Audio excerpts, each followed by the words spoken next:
नमस्कार दोस्तों, स्वागत है आपका आपके अपने चैनल कॉमर्स 6 में। कल आपका एग्जाम है तो बेस्ट विशेज़ है मेरे तरफ से। मार्केटिंग की 2-3 वीडियो मैं आपकी अभी बना दूंगी, जिससे आपको जो मार्केटिंग के कुछ कंसेप्ट हैं जो रह गए थे, वैसे तो मैंने काफ़ी सारी वीडियोस बनाई हुई थी, शायद आप तक पहुंच नहीं पाई है, मैंने प्लेलिस्ट में डाल रखी है अगर आप डिटेल में देखना चाहते हैं तो। लेकिन फिर भी एक क्विक रिवीजन है मार्केटिंग की, आपको काफ़ी हेल्प मिलेगी और 99% इसमें से क्वेश्चन आपके बन जाएंगे, क्योंकि इसी तरह के क्वेश्चन आ रहे हैं। एक वीडियो में अभी इसका जो पार्ट 2 है वो डाल दूंगी, जो पिछले आपके जो प्रीवियस उसमें जितने भी मार्केटिंग के क्वेश्चन आए हुए हैं उसके अंदर क्या क्या कन्फ्यूजन आप लोगों को रहा वो सॉल्व करा दूंगी। तो ये देखिएगा एक बार। सबसे पहले है एक मार्केटिंग है हमारी पुश मार्केटिंग। पुश स्ट्रेटेजी होती है मार्केटिंग के अंदर, एक होती है पुल। तो पुश करना और पुल करना, उन दोनों को समझेगा ध्यान से।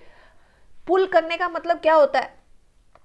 पुश करने का मतलब क्या होता है? धक्का लगाना किसी चीज को, पुश कर रहे हैं हम। जैसे मैं बार बार आपको कहती हूँ, पुश करती हूँ मैं कि हाँ आप लोग करिए, ये काम कीजिए ना, करिए ना, कीजिए, आपने इस बार ऐसा करना है, बिल्कुल करना है। और एक होता है पुल, कि मैं आपको स्टार्टिंग से बताऊं कि देखिए अगर आप लोग एस्टेट करेंगे तो आपका ही करियर बनेगा। एस्टेट, नेट, कहीं ना कहीं कंपटीशन टेस्ट की तैयारी, अकाउंटिंग की, अगर आप लोगों ने कॉमर्स ले रखा है या कोई भी किसी भी तरह का किसी का भी कोई भी सब्जेक्ट है, तो आप लोग क्या है तैयारी करेंगे तो आपको मैं बड़ा सा एक वो दिखाऊं कि ये करने के बाद आप बहुत बड़े क्या बन जाएंगे, पीजीटी बन जाएंगे या फिर आप कुछ और बनेंगे, लेक्चरर बनेंगे, आप कॉलेज में जाएंगे, आप स्कूल में जाएंगे, टीचिंग करेंगे। तो आपका मन अपने आप करेगा कि आपको क्या है कि एसेट पढ़ना है, इस बार मुझे करना है, इस बार करके रहना है, आज एक रात है हम पूरी कर देंगे। तो वो क्या है? पुल करना। और पुश करना, बस मैं बार बार आपको धक्का लगा रही हूँ, इस बार आपको एसेट करना है, इस बार आपको एसेट करना है, तो आप क्या है पुश तो हो रहे हैं, आप पुश हो रहे हैं, पढ़ रहे हैं। लेकिन पुल करने का मतलब है कि आप अपने आप अट्रैक्ट हो। आपको मैं इस तरह से उसका जो रिजल्ट बताऊंगी, अगर आपका एसेट क्लियर होता है तो आप स्क्रीनिंग की तैयारी करेंगे और इस बार पोस्टें निकलेंगी तो आपका नंबर आएगा, तो आप अपने आप ही बुक पढ़ेंगे। तो वो हो गया पुल और एक हो गया पुश। तो मार्केटिंग के अंदर भी यही सेम है। पुश का मतलब क्या हो गया जी? पुश का मतलब हुआ कि सिर्फ हम अपना जो काम है, अपना जो कर्तव्य है वो पूरा कर रहे हैं। कैसे कर रहे हैं देखिए ना। मार्केटर, मैन्युफैक्चरर या फिर प्रोड्यूसर होलसेलर को बोलेगा मेरा सामान खरीदो ना, मेरा सामान खरीदो। होलसेलर क्या करेगा? रिटेलर को बोलेगा माल नया आया हुआ है, आप उसको खरीदो। रिटेलर कंज्यूमर के पास जाएगा और कहेगा हाँ जी, ये रिटेलर कंज्यूमर जैसे ही आएगा उसको कहेगा नया माल आया हुआ है देखो, और उसके बाद जो कंज्यूमर है रिटेलर से माल ले लेगा। सीधी सी बात है, पुश कर दिया हमने, सबने धक्का लगा दिया, मार्केटिंग चल रही है, सामान बिक रहा है हमारा। पुल करना, मार्केट मैन्युफैक्चरर है या प्रोड्यूसर है, डायरेक्ट अपनी ऐड करेगा, कस्टमर तक पहुंचाएगा कि मेरा प्रोडक्ट इतना अच्छा है, अगर आप उसको यूज करते हैं तो आने वाले टाइम में आपको बहुत ज़्यादा बेनिफिट मिलेगा। तो क्या है जी, कंज्यूमर डायरेक्ट कहाँ जाएगा? अपना जो पहले तो मार्केटर जो है, जो मैन्युफैक्चरर है या प्रोड्यूसर है, कस्टमर तक जाएगा, फिर कस्टमर डिमांड करेगा किसकी? उस प्रोडक्ट की, रिटेलर के पास, कि वो वाला सामान कहाँ पर है जिसकी ऐड आती है, वो सामान कहाँ पर है जो हमने बड़े बड़े बैनर पे देखा है। तो रिटेलर कहाँ जाएगा? होलसेलर के पास, कि वो सामान मुझे दो जो बार बार ऐड आ रही है, बार बार ऐड आ रही है, कस्टमर मुझसे वो सामान मांग रहा है। अब होलसेलर कहाँ जाएगा? मैन्युफैक्चरर के पास जाएगा और वो सामान कहेगा भी कस्टमर की तो बड़ी डिमांड आ रही है, आप हमें वो सामान दो। तो इससे क्या है कि पुल करना, कि कस्टमर के सामने कोई चीज़ लेके आना, और पुश करना कि बस मार्केटिंग जैसे नॉर्मली होती है, नॉर्मली हम लोग जो ऐड वगैरह भी करेंगे, सब कुछ करेंगे और कस्टमर तक पहुंचा देंगे एंड तक माल, बस ये होता है। तो ये ध्यान करना है आपने, पुल और पुश। फिर है जी एक आपका सबसे पहले इनोवेटर है, फिर आपका अर्ली अडोप्टर है, फिर आपका अर्ली जो मैच्योरिटी है, फिर आपके जो लेट मैच्योरिटी है, फिर उसके बाद आपके लेगर्ड्स हैं, कितने कितने परसेंट है, क्या क्या होता है। सबसे पहले जो सामान है हमारा, सामान वो इनोवेट, जैसे कोई नई चीज़ आई तो हम लोग क्या है कि कुछ लोग क्या है कि नई चीज़ आते ही अच्छी है बुरी है, मार्केट में जैसे ही आई, मान लो हम किसी शॉप पर गए और हमने एक बड़ा सा पैकेट देखा हमने पूछा ये क्या है, बोले ये ना मार्केट के अंदर कॉर्नफ्लेक्स आए हैं नए टाइप के, नए पहले भी देखे हम तो, कैलोग्स के देखे, ये देखे वो देखे, हमने चालू कर दिया अपना। तो वो क्या कहता है, नहीं ये ना बिल्कुल नए हैं, जैसे खाओगे ना आपका वेट भी लूज होगा और आपकी टमी भी फुल रहेगी। आपको नई चीज़ मिलेगी, तो हम फटाफट से उसको ले आए। तो इस तरह के जो इनोवेटर जो होते हैं, जो बिल्कुल सामान को देखते तुरंत ही उसको कैच कर लेते हैं, वो 2.5% होते हैं, ठीक है। उसके बाद अर्ली अडोप्टर, मैं जैसे सामान लेके आई मार्केट से, और मैंने आते जाते मैंने बहुत लोगों को दिखाया भी, ये जो है ना ये सामान बड़ा अच्छा है, मैं इसको यूज़ कर रही हूँ, और ये तो बड़ा अच्छा प्रोडक्ट है, बहुत अच्छे कॉर्नफ्लेक्स आए हैं। तो कुछ लोग देखते ही कि अच्छा ये लेके जा रही है तो मैं भी लेके जाऊंगी, देख हो जाता है। अर्ली अडोप्टर तुरंत ही उसको मार्केट के अंदर सामान आते ही उसको देखना यूज़ करते हैं, उसको लेने लग जाते हैं। अर्ली जो अडोप्टर होते हैं 13 सही 1/2 13.5% होते हैं ये लोग। फिर है अर्ली जो मेजोरिटी होती है, मार्केट के अंदर आते हैं अर्ली मेजोरिटी। अर्ली मेजोरिटी का मतलब है लोगों ने उसको सामान को देखा, यूज़ किया, उसकी कीमत को कंपैरिजन करा, उनको लगा कि ये तो बहुत बढ़िया है, इसका मतलब ये सही है सामान, तो हम भी इसको लेके देखेंगे। पता लगा लोगों में पूरी एड वर्ड पहुंच गई कि सच में ये कॉर्नफ्लेक्स सच में बहुत अच्छे हैं, रेट भी कम है, टमी भी फुल रहती है, वेट भी कम होता है और हमारी स्ट्रेंथ भी रहती है। बिकना शुरू हो गए अर्ली मेजोरिटी। फिर उसके बाद धीरे धीरे लेट, कुछ लोग ऐसे हैं जो कि क्या है पूरे जैसे कि रेट को तोल मोल करके, हर चीज़ों का कंपैरिजन करके पूरा भी सारे ही ले रहे हैं। देखा अरे पूरी मार्केट के अंदर यही वाले डब्बे आए हुए हैं तो क्या सचमुच इतने ही अच्छे हैं, तो वो ले लेंगे। लेट मैच्योरिटी, जो शाय टाइप के लोग होते हैं, एकदम से नई चीज़ को लेते ही नहीं है, धीरे धीरे जब मार्केट में पूरी तरह से फैल जाती है ना तो उसको लेते हैं। फिर है लेगर्ड्स। लेगर्ड्स टाइप के कुछ लोग होते हैं जो कि जिन्हें इन चीज़ों से कोई मतलब नहीं है, वो शुरू से लेकर एंड तक सामान में बने रहते हैं, उसी चीज़ को लेते हैं। नया सामान आए चाहे ना आए, लेकिन हमें कोई मतलब नहीं है, हमने तो शुरू से लेकर एंड तक हम तो वही ले रहे हैं। जैसे कहते हैं ना, हम तो कोलगेट ही करते हैं, हम तो पेप्सोडेंट ही करते हैं, हम तो क्लोजअप ही करते हैं, हमने तो कोई दूसरी यूज़ ही नहीं करके देखी, हमने तो कोई शैम्पू दूसरा यूज़ करके ही नहीं देखा। तो वो कौन से होते हैं जी? लैगर्ड टाइप के 16%। ध्यान कर लेना, परसेंटेज भी पूछी जा सकती है और इसके बारे में भी पूछा जा सकता है। 2.5% इनोवेटर, अर्ली अडोप्टर 13.5। फिर उसके बाद कौन से ये दोनों हो गए मिलके 16। 34 early majority, late majority, laggards के बारे में पूछा जा सकता है।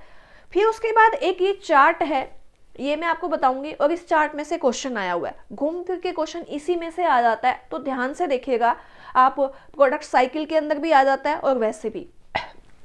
हमारी जो प्रोडक्ट साइकिल होती है उसके 4 पार्ट होते हैं। 4 पार्ट हमेशा मैं कई बार बताती भी हूँ कि एक पठार टाइप में होता है कि स्टार्टिंग से लेकर एंड तक एक पीक पॉइंट आएगा, पीक पॉइंट से धीरे धीरे धीरे हम लोग डिक्लाइन पर आ जाएंगे।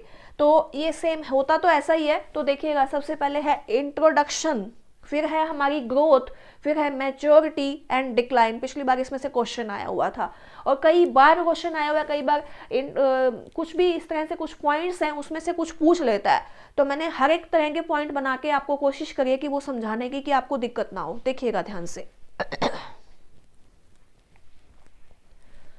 सबसे पहले है कि जो हमारे जो इंट्रोड्यूसरी कस्टमर होते हैं, जो हमारा इंट्रोडक्शन होती है, जब हमारा बिजनेस स्टार्ट होता है, हमारी मार्केटिंग स्टार्ट होती है, तो उस टाइम में हमारी सेल कैसी होती है? सेल हमारी लो होती है। ध्यान करना, क्वेश्चन आया हुआ था कि क्लाइंबिंग पे कब होगी, कस्टमर कब ज़्यादा से ज़्यादा बढ़ेंगे, सेल कब बढ़ेगी।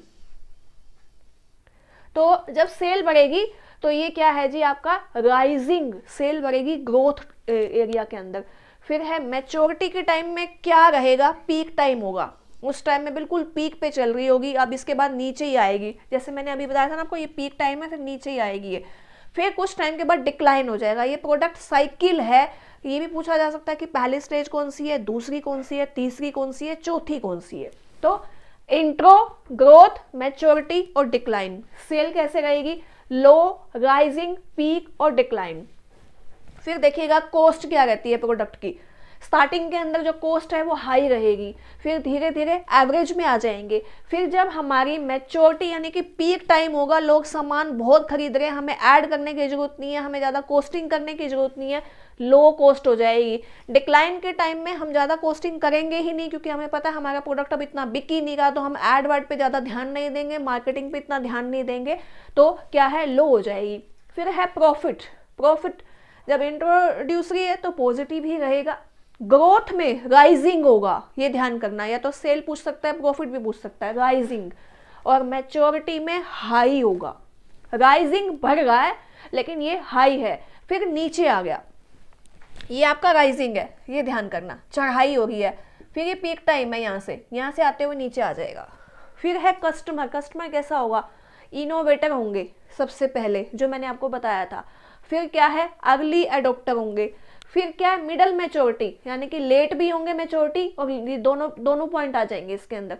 फिर है लेगर्ड्स, लेगर्ड्स कौन से होंगे, जो लास्ट में बचेंगे, जो बिल्कुल ऐसे खंबे से चिपके हुए कि ये तो सामान हमारा ही यूज करते हैं, चाहे कितने मर्जी नए प्रोडक्ट आ जाए। तो ध्यान करना, कस्टमर कैसा होगा, इनोवेटर होगा, अर्ली एडोप्टर होगा, मिडल मैच्योरिटी होगी, फिर उसके बाद लेगर्ड होंगे, ये 4 स्टेप के अंदर।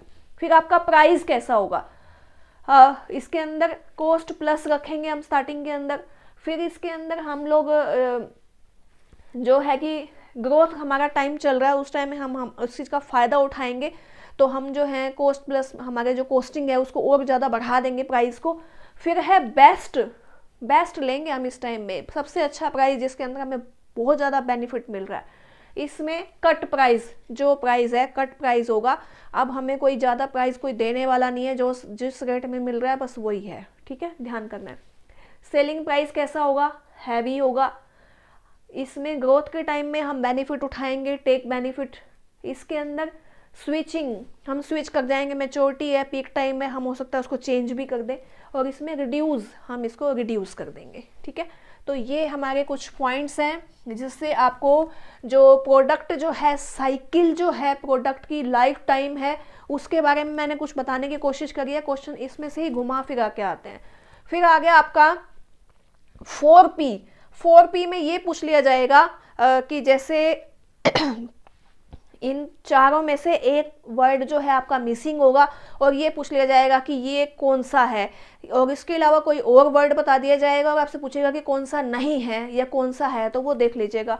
4P जो है हमारे 4P देखिएगा, उसमें सबसे पहले है प्रोडक्ट, प्रोडक्ट तो मेन ही है, प्राइस कैसा होना चाहिए, प्रमोशन कैसे करेंगे, और प्लेस कहाँ पर हम करेंगे, ये मेन है 4P। किसने दिया था, MC चैरिटी है जिसने जो है मार्केटिंग मिक्स का जो है जो फंडा दिया था, लेकिन स्टार्टिंग के अंदर जो जेम्स कुलेटिन है उसने इस वर्ड को दिया था 1948 के अंदर, लेकिन 1960 के अंदर MC चैरिटी ने इस वर्ड को पहली बार जो लेके आए थे यहाँ पर, मार्केटिंग मिक्स का पूरा फंडा चलाया था, तो MC चैरिटी, ये ध्यान करना है। अगर वर्ड की इंट्रोडक्शन किसने दी है, तो जेम्स कुलेटिन ने दी है। तो किसी में नेल बूस्टर के बारे में बताया हुआ है, तो वो भी हो सकता है कि उन दोनों ने मिलकर दी थी इसकी। फिर है आपके 7P, तो 3P बाद में एडिशनल आए थे 1981 के अंदर, ये ध्यान रखिएगा, 1981 के अंदर आए थे, जिसमें आपका बूम्स बिटनर ने दिया था 1981 के अंदर, ये आपने ध्यान करना है। 1981 में बूम्स बिटनर ने दिया था ये आपका। ये है आपका कुछ मार्केटिंग का एक छोटी सी वीडियो मैंने बनाने की कोशिश करी है कि आपके क्वेश्चन जो बार बार रिपीट होके आ रहे हैं, इन्हीं में से आ रहे हैं। तो या तो आपसे ये पूछ लिया जाएगा, साइकिल पूछी जा सकती है, ये परसेंटेज पूछी जा सकती है, पुल मार्केटिंग, पुश मार्केटिंग, और ये कुछ पॉइंट्स हैं, तो ये आपने ध्यान करना है। उम्मीद करती हूँ मेरी ये वीडियो से आपको काफ़ी हेल्प मिलेगी, जितना ज़्यादा हो सकता है तैयारी कीजिए। 42 जो मेरी पिछली वीडियोस हैं पिछले साल वाली, वो आपको बहुत हेल्प करने वाली हैं। अगर आपकी किसी की तैयारी बिल्कुल अभी भी लगता है एक रात में हमने कुछ करके दिखाना है, तो आप उसको देख के हेल्प ले सकते हैं, अभी भी आपको काफ़ी हेल्प मिलेगी। और मैंने कुछ क्लासेस अभी 15-16 अभी लास्ट के डेज में भी डाली हैं, उसमें भी कोशिश की है कि कुछ प्रीवियस क्वेश्चंस डाले हैं, और कुछ एक वीडियो के अंदर 3-3, 4-4 टॉपिक करवाने की कोशिश करिए, वो भी देख लेना एक बार। बाकी मैं 1-2 वीडियो अभी कुछ देर में आपकी और भी डाल दूंगी, जो बिल्कुल इंपॉर्टेंट लगता है ना कि इसमें से क्वेश्चन आपका आता ही आता है, तो वो आप देख लीजिएगा, उससे आपको हेल्प मिलेगी पार्ट 2 टाइप के, तो देख लीजिएगा इस बार। मिलते हैं अगली वीडियो में, थैंक यू।